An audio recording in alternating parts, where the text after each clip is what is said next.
Details చూస్తే CM Revanth Reddy ఆదేశాలతో వేములవాడ రాజన్న ఆలయ గోశాలను సీఎం ఓఎస్డీ శ్రీనివాస్ సందర్శించారు. అనంతరం ప్రభుత్వ ఆది శ్రీనివాస్ తో పాటు ఆలయ అధికారులతో సమావేశమయ్యారు. రాజన్న ఆలయానికి కోడలు ఎంతో ప్రాముఖ్యమని సీఎం స్వయంగా తెలియజేశారని అన్నారు. 400 కోడలు ఉండాల్సిన గోశాల షెడ్ లో 1500 వరకు ఉన్నాయని, అనారోగ్యం కారణంగా కోడలు మృతి చెందుతున్నాయని తగిన చర్యలు తీసుకోవాలని సూచించారు. బురద నీరు లేకుండా సీసీ రోడ్ నిర్మాణం, కొత్త షెడ్స్ నిర్మాణం కోసం ఆదేశాలు జారీ అయ్యాయని తెలియజేశారు. గోశాల ఆధునీకరణ కోసం మరిన్ని నిధులు వెచ్చిస్తున్నట్లు తెలియజేశారు. మళ్లీ రైతులకు ఇచ్చేందుకు ప్రయత్నం చేస్తున్నామని, రాజన్న గోశాలలో పర్మనెంట్ గా వైద్య సిబ్బందిని నియమిస్తామని అన్నారు. భక్తుల మనోభావాలకు అనుగుణంగా చర్యలు తీసుకుంటామని తెలియజేశారు.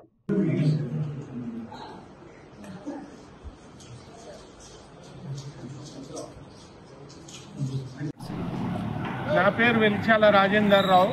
కరీంనగర్ లోక్సభ క్యాండిడేట్గా కాంగ్రెస్ పార్టీ నుండి పోటీ చేయడం జరిగింది. నేను గత 2 రోజులుగా మోతీలాల్ నాయక్ గారు చేస్తున్న దీక్ష గురించి పేపర్లలో చదివి, టీవీలలో చూసి నా మనసు చలించి, మానవత్వంతో కూడిన సమస్య, నిరుద్యోగులకు సంబంధించిన సమస్య, నిరుద్యోగులు అందరూ కలిసి మూకుమ్మడిగా కాంగ్రెస్ ప్రభుత్వాన్ని తేవాలి. గౌరవ ముఖ్యమంత్రి శ్రీ రేవంత్ రెడ్డి గారి ముఖ్యమంత్రి కార్యాలయం నుండి ప్రత్యేక అధికారిగా ఓఎస్డీగా ఉన్నటువంటి పెద్దలు శ్రీనివాస్ గారు ఆకస్మికంగా వేములవాడలో ఉన్నటువంటి గోశాలను దేవాలయ దర్శనం కూడా వారు చేసుకోవడం జరిగింది.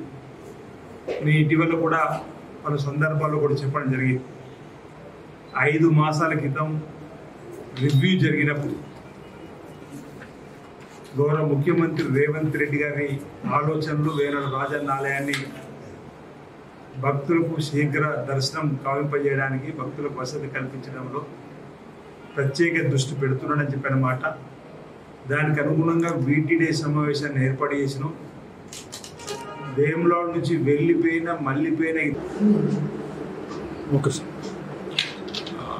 గౌరవ ముఖ్యమంత్రి మరియు శ్రీ రేవంత్ రెడ్డి గారు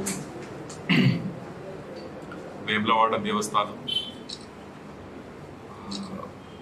ఇది సామాన్య భక్తులకి అన్ని వసతులు కల్పించాలని, ఎటువంటి ఇబ్బందులు లేకుండా భక్తులకి దర్శనం లభించాలని, వారికి అన్ని వసతులు ఉండాలని చెప్పేసి ఒక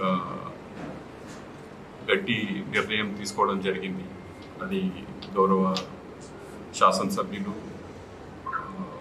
విప్ గారు శ్రీనివాస్ గారు కూడా బాగా తెలుసు. వారితో కూడా ప్రతిసారి మాట్లాడినప్పుడు కూడా దేవస్థానం అభివృద్ధి గురించి ప్రత్యేకమైనటువంటి ప్రస్తావన వస్తూ ఉంటుంది. ముఖ్యమంత్రి గారు దేవస్థానానికి ఎంత ఇంపార్టెన్స్ ఇస్తున్నారో అట్లాగే కోడెలకు సంబంధించి, ఎందుకంటే ఒక విశిష్టమైనటువంటి మొక్కు మనకి భారతదేశంలో కూడా ఈ కోడెల మొక్కు అనేటువంటిది ఒక సామాన్య భక్తులకు సంబంధించినటువంటి అంశం. అది ఈ కోడెల్ని జాగ్రత్తగా చూసుకోవడం, వాటికి అన్ని వసతులు కల్పించడం అనేటువంటిది ముఖ్యమంత్రి గారు చాలాసార్లు కూడా చెప్పడం జరిగింది. దాంట్లో భాగంగానే సుమారు 2 నెలల క్రితం ఎండోమెంట్ కమిషనర్ గారు కూడా వ్యక్తిగతంగా విజిట్ చేయడం జరిగింది. వచ్చి వారు కూడా ఏమేమి చర్యలు తీసుకోవాలి అని ఇమీడియట్గా, అప్పుడు మనకి పీక్ సమ్మర్ ఉంది, సో అన్ని